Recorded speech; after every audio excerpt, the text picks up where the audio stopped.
네, 등록의 기준과 절차 관련된 문제, 빈출문제집 86페이지 16번부터 계속 이어가겠습니다. 16번입니다. 공인중개사 법령상 등록의 효력 소멸과 관련한 설명으로 틀린 것을 묻는 문제인데요. 2항 지문을 보시면 계속 반복되는 지문이죠. 필요적 등록 취소 사유에 해당하는 경우 등록의 효력은 그때로부터 소멸한다. 등록 취소 사유에 해당되었다고 등록의 효력이 소멸하는 것이 아니라 그것이 적발되어서 등록관청으로부터 등록 취소 처분을 맞았을 때 비로소 등록의 효력은 소멸하게 되는 겁니다. 그러나 한 가지 예외가 있다고 했어요. 절대적 등록 취소 사유 8가지 사유 중 첫 번째 사유였었는데 개인인 개업공인중개사의 사망이나 법인인 개업공인중개사의 해산은 절대적 등록 취소 사유이죠. 그러나 그것은 절대적 등록 취소 사유이기 이전에 등록의 효력 소멸 사유이기도 하기 때문에 개인인 개업공인중개사가 사망하면 그 즉시 법인인 개업공인중개사가 해산하면 그 즉시 등록의 효력은 이미 소멸하게 되는 것입니다. 2항이 정답입니다. 17번 문제. 2021년 10월 23일 공인중개사 법령상 중개사무소 개설 등록 결격 사유에 해당하는 자 2021년 10월 23일을 기준으로 결격에 해당하는 자를 찾습니다.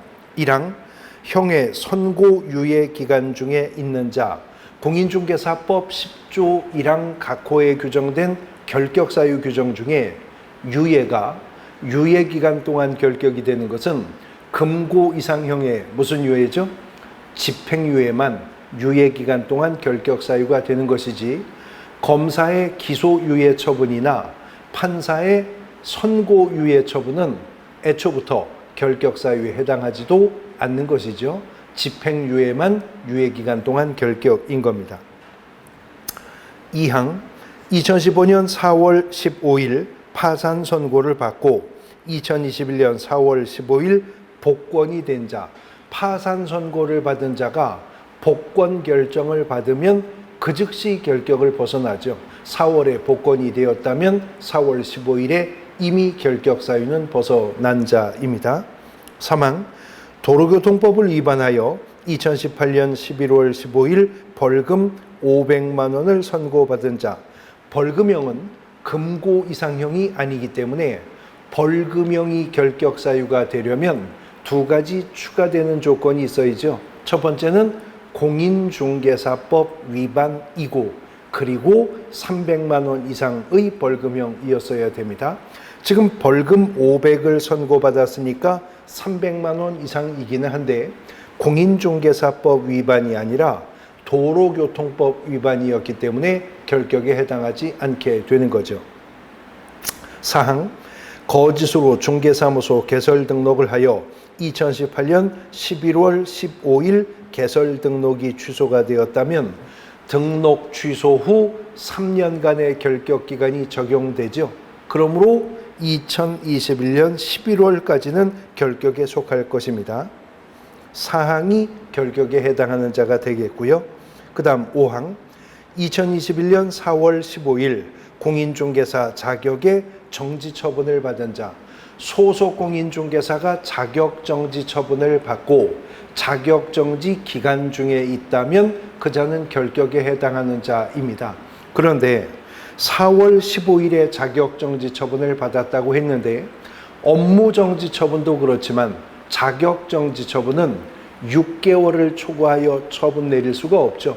그러므로 4월 15일에 가장 무거운 6개월의 자격정지 처분을 받았다 하더라도 10월 23일이면 6개월을 넘어섰기 때문에 자격정지 기간 중에 있지 않음이 확실하죠. 그러므로 결격에 해당하지 않는 자가 되는 겁니다. 4항이 정답이 되겠습니다. 18번 문제. 결격 사유에 해당하지 않는 자를 찾는 문제인데요.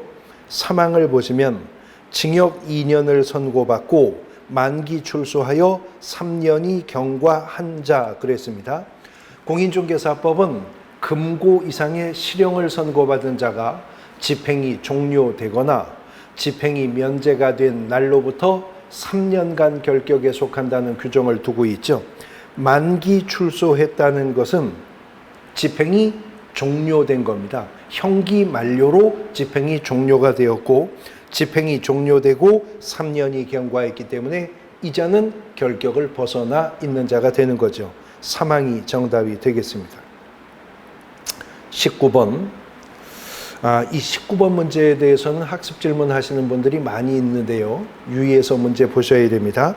공인중개사법상 중개사무소 개설 등록이 취소된 후 3년의 결격 사유 기간이 적용되는 자는 단순히 3년의 결격 사유 기간을 묻는 게 아니고요. 등록이 취소된 후 3년의 기간이 적용되는 자를 묻는 겁니다. 1항을 보시면 갑은 공인중개사법을 위반하여 500만 원의 벌금형을 선고받아 이를 이유로 등록이 취소가 되었답니다. 자, 공인중개사법 위반으로 300만 원 이상의 벌금을 선고받으면 3년간 결격 사유에 해당하죠. 이를 이유로 등록이 취소가 되었다면 결격 사유에 해당된 이유로 등록이 취소가 된 것입니다. 등록이 취소가 되면 3년간 결격 사유에 해당한다고 합니다만 등록 취소 후 3년의 기간은 결격 사유 기간에 적용하지 않는 경우가 3가지가 있다고 했었죠. 첫 번째, 개업공인중개사가 사망하거나 법인이 해산했기 때문에 등록이 취소된 경우. 두 번째는 등록의 기준에 미달하여서 등록이 취소된 경우. 세 번째는 개업공인중개사가 결격 사유에 해당된 이유로 등록이 취소되었다면 등록 취소 후 3년의 기간은 적용하지 않습니다. 개업공인중개사가 공인중개사법 위반하여 500만 원의 벌금형을 선고받아 이로 인해 등록이 취소되었다면 결격 사유에 해당된 이유로 등록이 취소되었기 때문에 등록 취소 후 3년은 적용이 없어요. 단지 벌금형 선고받고 3년간만 결격에 속하는 것일 뿐입니다. 다시 말해 1월에 공인중개사법 위반으로 300만 원 이상의 벌금형을 선고받아 이로 인해 3월에 등록 취소 처분이 떨어졌다면 3월부터 3년의 결격 사유 기간은 적용 없습니다. 1월부터 3년만 지나면 되는 거죠. 문제는 등록 취소 후 3년의 결격 사유 기간이 적용되는 자를 묻는 거기 때문에 이건 등록 취소 후 3년이 아니라 벌금형 선고받고 3년만 지나면 되는 거라 답이 아닌 겁니다. 그 다음 2항. 을은 가설건축물 대장에 기재된 건물로 중개사무소를 이전하여 등록이 취소되었다면 지금 왜 등록이 취소되었냐 하면 등록의 기준에 미달되어서 등록이 취소된 겁니다.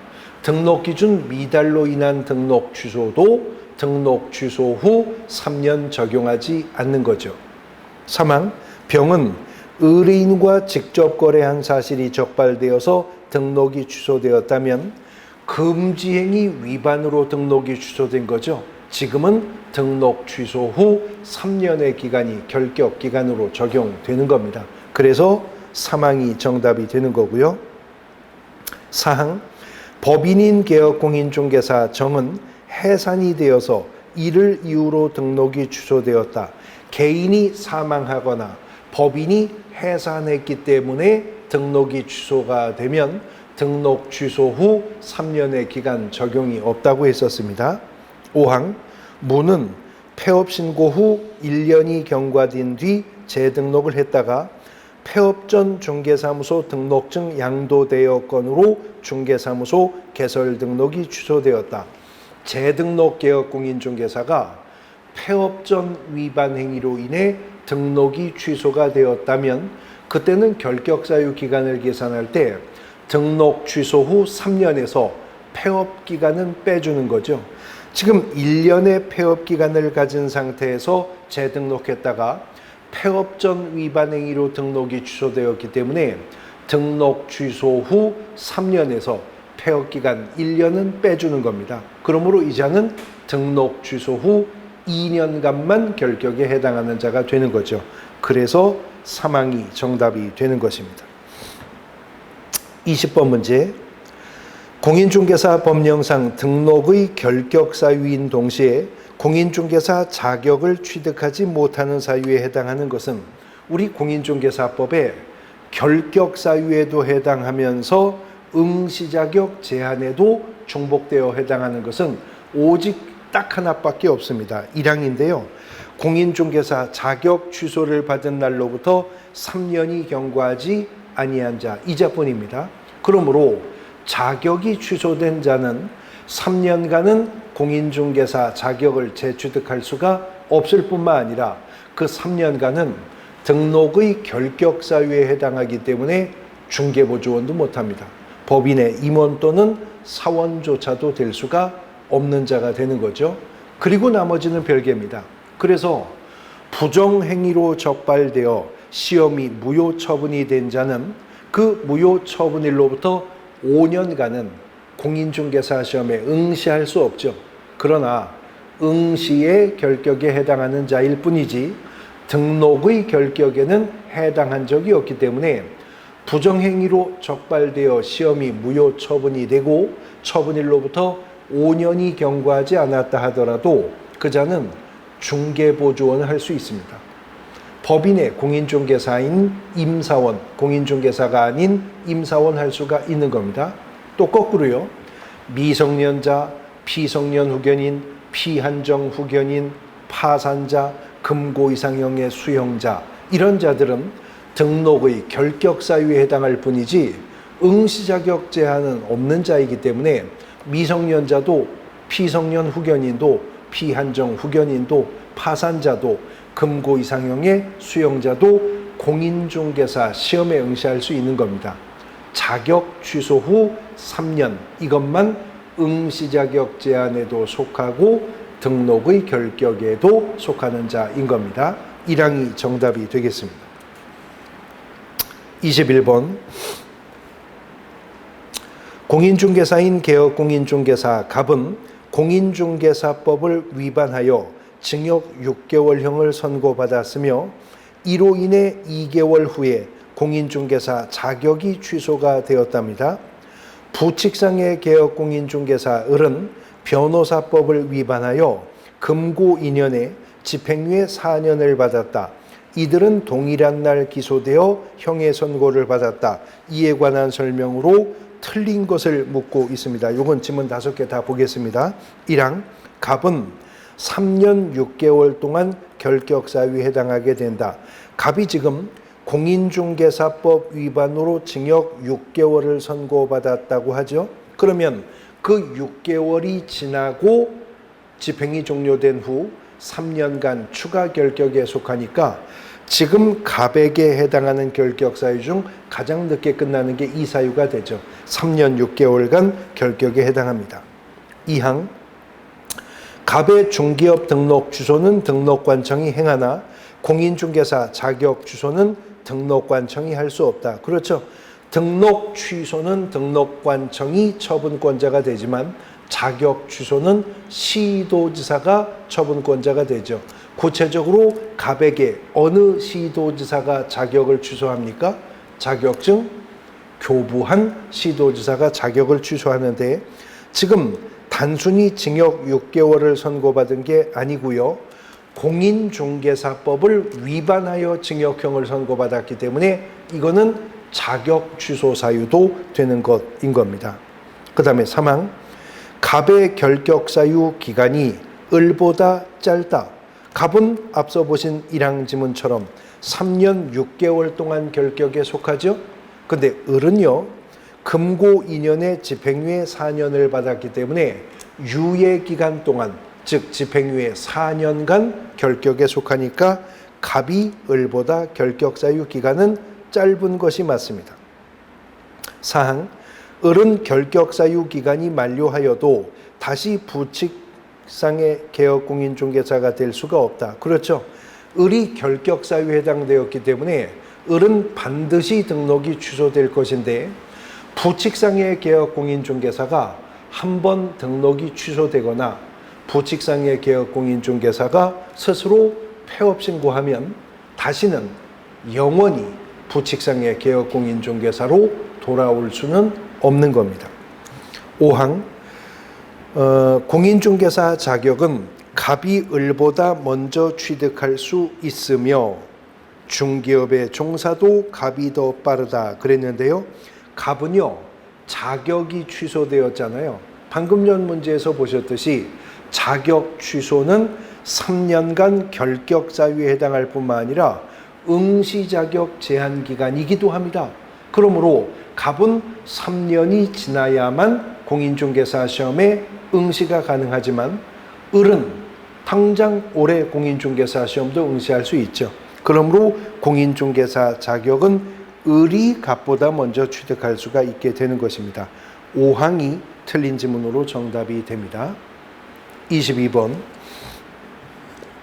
등록의 결격사유에 관한 설명으로 옳은 것은 1항 갑은 형법을 위반하여 징역 9년을 선고받고 6년 복역 중 가석방되었으므로 가석방일로부터 3년이 경과해야 결격에서 벗어난다. 가석방이 되면 자녀형기가 경과해야 집행이 종료되죠. 그리고 집행이 종료된 날로부터 다시 3년이 추가 경과해야 결격을 벗어납니다. 징역 9년을 선고받았는데 6년을 복역한 후 가석방이 되었다. 그러면 6년을 복역하고 가석방되었으면 자녀형기가 3년 남았죠. 2, 3년이 지나야 집행이 종료되고 집행이 종료된 날로부터 다시 3년이 추가 경과해야 되니까 6년이 지나야 됩니다. 가석방일로부터 6년이 필요합니다. 1항 틀렸고요. 2항 을은 공인중개사인 개업공인중개사로서 공인중개사법을 위반하여 2021년 6월에 징역 1년형에 대한 집행유예 2년을 선고받고 이로 인해 동년 7월에 등록이 취소되었으며 동년 8월에 공인중개사 자격이 취소되었다면 2021년 6월부터 2년이 경과하면 결격을 벗어납니까? 집행유예 기간은 2년이지만 이로 인해 8월에 자격이 취소되었잖아요. 자격 취소 후 3년도 경과해야 비로소 을은 결격을 벗어날 수 있게 됩니다. 2항도 틀린 지문입니다. 3항 병은 형법을 위반하여 금고 1년의 선고가 유예되었다면 선고 유예 기간 동안은 결격사유에 해당한다. 앞서도 유예 관련 문제가 있었는데 유예가 그나마 유예 기간 동안 결격이 되는 것은 금고 이상형의 무슨 유예? 집행유예만 유예 기간 동안 결격이 되는 것이지 선고유예나 기소유예 처분 따위는 애초부터 결격에 해당조차도 하지 않는다고 했었죠. 이게 틀린 지문입니다. 4항 정의 공인중개사법을 위반하여 1,000만 원의 벌금형의 선고가 유예되었다면 결격에 해당하지 않는다. 그렇죠. 선고가 유예가 되었다면 결격사유에 속하지 않습니다. 선고가 되었다면 3년간 결격에 속하게 될 것이지만요. 4항이 정답입니다. 5항 무는 법인인 개업공인중개사의 임원이었던 자로서 재직 중에 법인의 위반 사유로 인해 해당 법인이 6월에 업무정지 처분을 받은 바 1개월 후 사임했으므로 무는 결격에 해당하지 않는다. 사임을 했어도 법인이 받은 업무정지 기간 동안 무는 결격에 속하는 거죠. 등록의 결격사유 규정 중에 보면 법인인 개업공인중개사가 업무정지 처분을 받으면 업무정지 위반 사유가 발생할 당시 그 법인의 임원 또는 사원이었던 자는 법인이 받은 업무정지 기간 동안 결격에 속한다는 규정이 있습니다. 유의할 것은 법인인 개업공인중개사가 업무정지 처분을 받을 당시의 임사원이 그렇다는 게 아니라 업무정지 처분을 받게 된 위반 사유가 발생할 당시 임사원이었던 자가 법인이 받은 기간 동안 결격에 속한다고 규정을 하고 있는 거죠. 4항이 옳은 지문 정답이 되겠습니다. 23번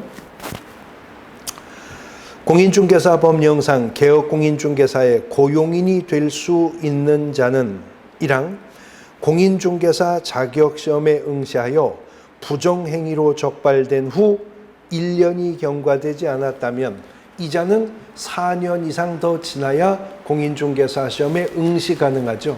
그러나 응시 자격에 제한을 받고 있을 뿐이지 애초부터 등록의 결격 사유에 해당하지는 않는 자이기 때문에 중개보조원으로 고용인이 될 수가 있는 자입니다. 1항이 정답입니다. 2항 도박죄로 금고 이상형의 집행유예를 받고 유예 기간 중에 있다면 금고 이상형의 집행유예 기간은 결격사유 기간이죠. 결격에 해당하는 자는 등록하여 개업공인중개사가 될 수가 없는 것은 물론이고 중개보조원도 소속 공인중개사도 중개법인의 임사원도 될 수가 없게 되는 자입니다. 3항 공인중개사법을 위반하여 300만 원 이상의 벌금형을 선고받고 1년이 경과되지 아니한 자라면 적어도 2년 이상 더 지나야 되겠죠. 3년간 결격에 속하니까. 그 다음 4항 6개월의 업무정지 처분을 받고 처분을 받은 날로부터 6개월이 되지 아니한 자, 이 자는 업무정지 기간 중에 폐업을 했다 하더라도 잔여 기간 동안 결격에 속하므로 고용인이 될 수가 없고요. 또 업무정지 기간 중에 고용인이 되면 이건 이중소속 위반의 문제가 또 생기게 될 겁니다. 5항 공인중개사 자격이 취소된 후 3년이 경과되지 아니한 자, 이 자는 3년간 공인중개사 자격을 재취득할 수가 없는 것은 물론이고 그 3년간은 고용인도 될 수가 없죠. 자격이 취소된 후 3년간은 결격에 해당하는 기간이기 때문입니다. 1항이 정답이 되겠습니다. 24번 공인중개사 법령상 중개사무소 개설 등록의 결격 사유에 해당하지 않는 자는 1항 집회 및 시위에 관한 법률 위반으로 벌금형을 선고받고 3년이 경과되지 아니한 자, 이 자는 300만 원 이상의 벌금형을 선고받았다 하더라도 결격에 해당하지 않겠죠. 왜냐하면 공인중개사법 위반이 아니라 집시법 위반이었기 때문에 집시법 위반이라면 금고 이상형을 선고받아야 결격이 되지 벌금형으로는 결격에 해당하지 않게 될 겁니다. 1항이 정답이 되겠습니다. 25번 등록의 결격 사유에 관한 설명으로 틀린 것을 묻습니다. 1항 개업공인중개사가 공인중개사법을 위반하여 시도지사로부터 행정처분을 받으면 언제나 결격 사유에 해당하며 행정처분 전에 등록의 효력이 소멸한다. 자, 1항이 틀린 지문 정답이 되는데요. 1항 지문을 다시 한번 보세요. 개업공인중개사가 공인중개사법을 위반하여 시도지사로부터 행정처분을 받았다고 합니다. 자, 지금 요 지문만으로 이 개업공인중개사의 종별이 무엇인지 알 수 있나요? 알 수 있어야 되는데 누굴까요? 어떤 개업공인중개사일까요? 공인중개사인 개업공인중개사인 것입니다. 어떻게 알 수 있느냐? 시도지사로부터 행정처분을 받았다고 하잖아요. 등록 취소나 업무정지 처분은 등록관청이 내리는 행정처분입니다.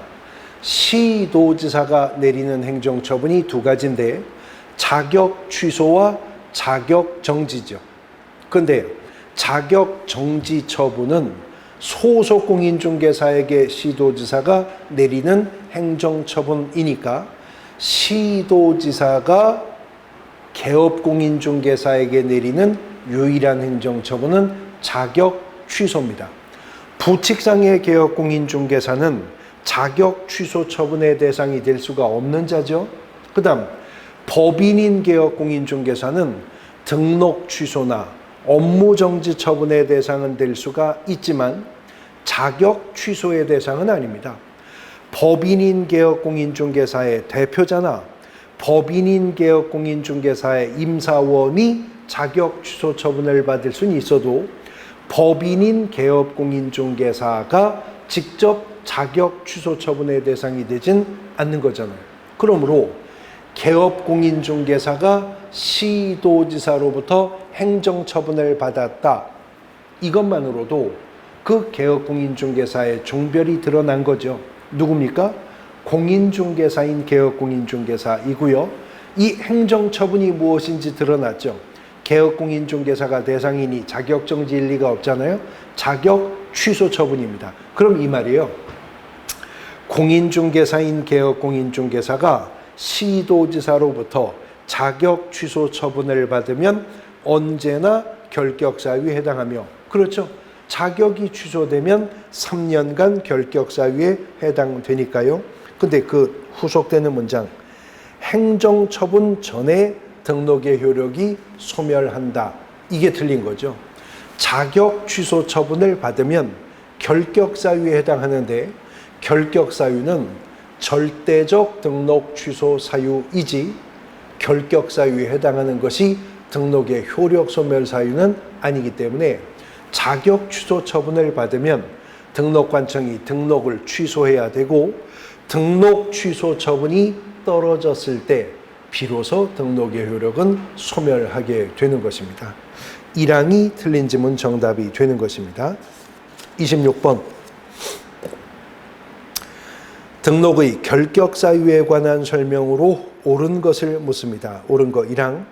개업공인중개사가 결격사유에 해당하게 된 경우에는 등록관청이 등록 취소 처분을 하지 않아도 자동으로 등록의 효력이 소멸한다? 아닙니다. 결격사유에 해당됨이 적발되어 등록 취소 처분이 내려졌을 때 비로소 등록의 효력은 소멸하게 되는 거죠.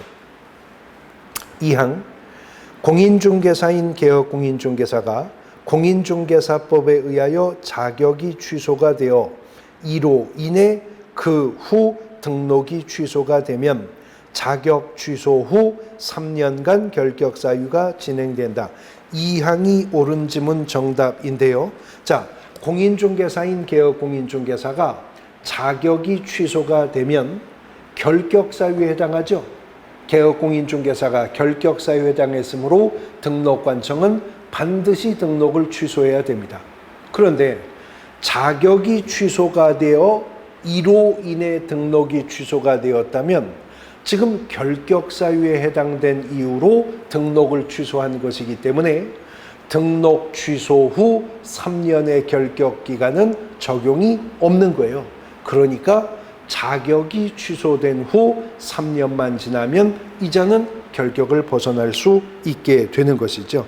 그래서 2항이 옳은 지문 정답이 되는 겁니다. 3항. 중개사무소 개설 등록하지 않고 중개업을 하는 자나 등록의 결격사유에 해당함에도 중개업을 영위한 개업공인중개사나 모두 무등록 상태에서 중개업을 한 자로 처벌받는 점에서 같다. 전자는 무등록 중개업을 한 자입니다. 그러나 후자는 절대적 등록 취소 사유에 해당했지 아직 등록의 효력이 소멸하지 않았기 때문에 후자는 무등록 중개업을 한 자가 되지 않는 겁니다. 3항 틀렸고요. 4항. 징역형의 선고가 확정된 자가 법률의 변경에 의하여 그 행위가 범죄를 구성하지 아니하여 집행이 면제되면 곧바로 등록 신청이 가능해요. 집행이 면제가 된 날로부터 3년간은 결격에 속하게 되는 거죠. 집행이 면제가 된다는 것은 법률의 변경으로 집행이 면제될 수가 있었습니다. 형의 효력이 소멸하여 집행이 면제될 수가 있었고요. 가장 많이 출제된 것이 세 번째 사례인데 사면 중에 집행을 면제하는 사면이 있다고 했어요. 무슨 사면? 특별사면이죠. 특별사면은 집행을 면제하는 것이기 때문에 특별사면을 받고 나서도 3년간은 결격에 속하게 됩니다. 그러나 일반 사면은 집행을 면제하는 것이 아니라 아예 형선고의 효력을 부정하기 때문에 일반 사면을 받으면 그 즉시 결격을 벗어나는 것이었었던 거죠. 5항 공인중개사법을 위반하여 300만 원 이상의 벌금형을 선고받은 자는 벌금형을 선고받고 5년이 아니라 3년이 지나면 결격을 벗어나죠. 3년만 지나면 결격을 벗어날 수 있습니다. 2항이 옳은 질문 정답입니다. 27번 공인중개사 법령상 등록의 결격 사유에 관한 설명으로 틀린 것은 3항 지문을 보시면 고용인과 개업공인중개사가 동일한 날 공인중개사법을 위반하여 300만 원 이상의 벌금형을 선고받아도 개업공인중개사는 이로 인해 등록 취소 처분을 받으므로 고용인보다 더 오랜 기간 결격에 해당하게 된다? 아니죠. 물론 개업공인중개사가 공인중개사법 위반으로 300만 원 이상의 벌금형을 선고받아 등록이 취소가 될 것입니다. 그러나 결격에 해당한 이유로 등록이 취소되는 것이기 때문에 등록 취소 후 3년은 적용하지 않습니다. 그러므로 둘 다 벌금형을 선고받고 3년이 경과하면 결격을 벗어나게 되는 거죠. 근데 한 가지 더 기억하셔야 될 것은 만약에 지금 개업공인중개사가 고용인 때문에 양벌 규정을 적용하여 벌금형이 선고되었다면 그때는요 300만 원 이상의 벌금형을 선고받았어도 개업공인중개사는 결격에 해당하지 않는 겁니다. 개업공인중개사가 직접 공인중개사법을 위반하는 행위를 하여서 300만 원 이상의 벌금형을 선고받았을 때에만 3년간 결격이 적용되지, 대법원 판례에 따르면 개업공인중개사가 공인중개사법 50조 양벌 규정을 적용받아 고용인 때문에 벌금형을 선고받으면 그것이 300만 원 이상이라 하더라도 결격에는 해당하지 않는다고 판시하고 있었던 거죠. 3항이 정답이 되겠습니다. 28번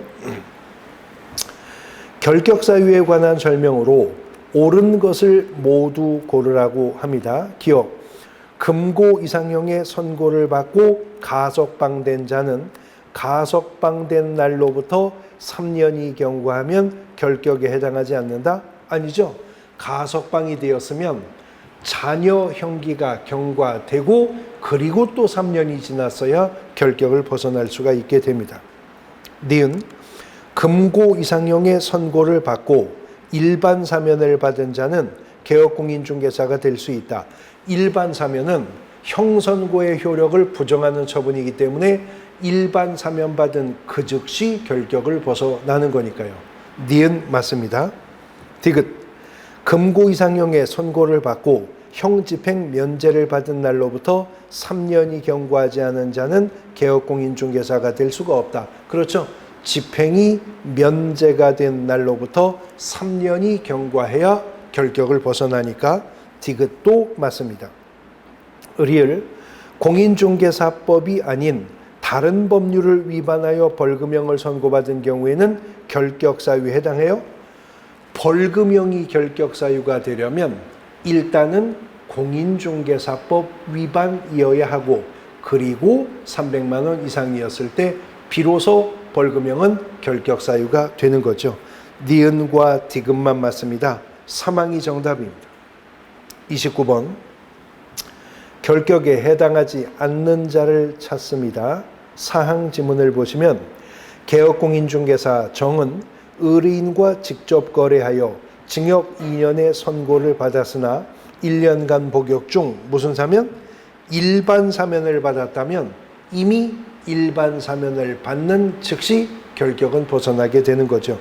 특별 사면을 받았었다면 3년이 더 지나야 했었겠지만요. 4항이 정답이 되겠습니다. 30번 결격 사유 등에 관한 설명으로 옳은 것은 1항 피한정 후견인은 공인중개사가 될 수 없으나 될 수 있습니다. 제한 능력자도 공인중개사 될 수 있죠. 중개보조원은 될 수 없는 거죠. 결격에 해당하니까 있다 없다가 바뀌었습니다. 2항 금고 이상형의 집행유예를 받은 자는 어떠한 경우에도 공인중개사가 될 수가 없다. 결격에 해당하지만 응시 자격을 제한받지 않으므로 공인중개사 될 수가 있습니다. 그러나 유예기간이 경과해야 중개업의 종사가 가능하게 되겠죠. 3항 부칙상의 개업 공인중개사는 등록이 취소된 후 3년이 경과하지 아니하였다면 공인중개사가 될 수가 없다. 부칙상의 개업 공인중개사가 등록 취소 후 3년간 결격에 해당할 뿐이지 응시 자격 제한은 없었던 자죠. 언제든 시험에 응시하여 공인중개사 될 수가 있습니다. 4항 개업공인중개사가 결격사유에 해당하게 된 소속공인중개사 또는 중개보조원을 10일 이내에 해소하지 않으면 업무정지 처분을 받을 수가 있다. 10일이 아니라 2개월 이내에 해소하면 되는 것이죠. 5항 등록관청은 개업공인중개사 등이 결격의 어느 하나에 해당하는지 여부를 확인하기 위해서 관계기관에 조회할 수 있도록 규정하고 있습니다. 5항이 옳은 지문 정답입니다. 31번 중개사무소 개설 등록에 관한 설명으로 옳은 것은 1항 무등록 상태에서 중개업을 하는 자 형벌 3년 3천이에요. 틀렸고요. 2항 개업공인중개사는 등록 통지를 받으면 업무를 시작하기 전에 손해배상 책임을 보장하기 위한 보증을 설정하고 증빙서를 갖추어 등록관청에 신고해야 등록증 교부받을 수 있게 되는 거죠. 2항이 옳은 지문 정답입니다. 3항 개업공인중개사는 등록증을 교부받고 특별한 사유 없이 3개월을 초과하여 업무를 개시하지 않은 경우에 등록관청은 중개사무소 개설 등록 취소할 수 있다. 6개월을 초과했을 때 등록을 취소할 수 있을 뿐이고 이 경우는 단순 휴업신고 위반에만 해당하기 때문에 100만 원 이하의 과태료 처분 사유가 될 뿐입니다. 4항 개업공인중개사는 이중 등록할 수 없는 것이 원칙이나 이게 벌써 틀렸어요. 왜냐하면 원칙이란 예외가 있다는 말인데 이중 등록은 이중 소속과 함께 예외도 없이 금지가 되는 것이고요. 법인이 분사무소를 설치할 수 있다는 것은 이중 사무소 설치 금지의 예외일 뿐인 것입니다. 5항 공인중개사는 등록 신청일 전 6개월 이내에 국토부 장관이 시행하는 실무교육을 이수하고 지금 두 군데가 틀렸는데 실무교육은 등록 신청일 전 1년 이내에 받으면 되는 것이고요. 실무교육은 시도지사가 시행하는 것이지 국토부 장관이 시행하는 것이 아니기 때문에 그렇습니다. 32번 개설 등록할 수 있는 요건으로 옳은 것은 1항 개설 등록을 하고자 하는 공인중개사가 등록 신청하기 1년 6개월 전에 실무교육을 받았다. 다시 받아야 됩니다. 실무교육은 등록 신청일 전 1년 이내이어야 하니까. 2항 중개사무소를 개설하고자 하는 법인은 자본금 3천만 원의 상법상 회사다. 돈이 모자라서 등록을 못 받죠. 자본금은 5천만 원 이상이어야 하니까. 4항 중개사무소를 개설하고자 하는 법인이 중기업 및 운송업을 영위할 목적으로 설립되었다. 운송업은 법인인 개업공인중개사에게 허용된 업무가 아니므로 등록 못 받습니다. 5항 법인의 대표자는 공인중개사이며 대표자를 제외한 임원 중 3분의 2가 공인중개사이고 나머지 3분의 1은 법인이다. 그러면 등록의 기준을 차고 넘쳤죠. 모자라는 게 문제지. 전원이 공인중개사이어도 공인중개사법 위반은 없고 등록 받을 수 있죠. 5항이 정답입니다. 33번 법인인 개업 공인중개사에 관한 설명으로 옳은 것은 1항 중개업 창업을 준비 중인 일반인을 대상으로 중개업의 경영기법 제공하는 거 법인인 개업공인중개사의 업무 범위에 속합니까? 개업공인중개사를 대상으로 경영기법, 경영정보 제공할 수 있는 거예요. 틀렸고요. 2항 법인인 개업공인중개사 갑은 춘천시에 주된 사무소를 두고 부산광역시 동래구에 2개의 분사무소를 개설하고자 하는 경우 벌써 안 되죠. 분사무소는 시, 군, 구별로 1개소를 초과할 수 없는 것이니까요. 사망.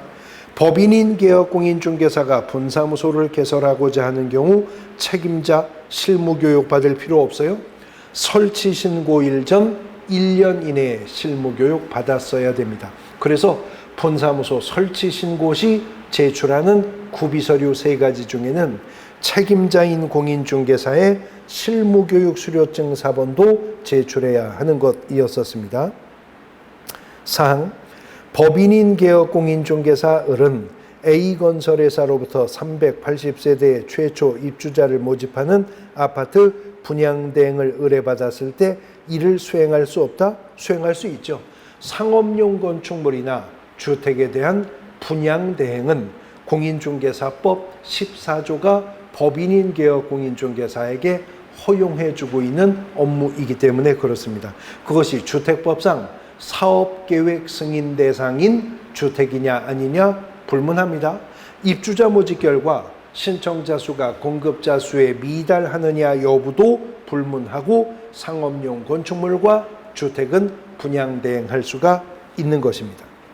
5항.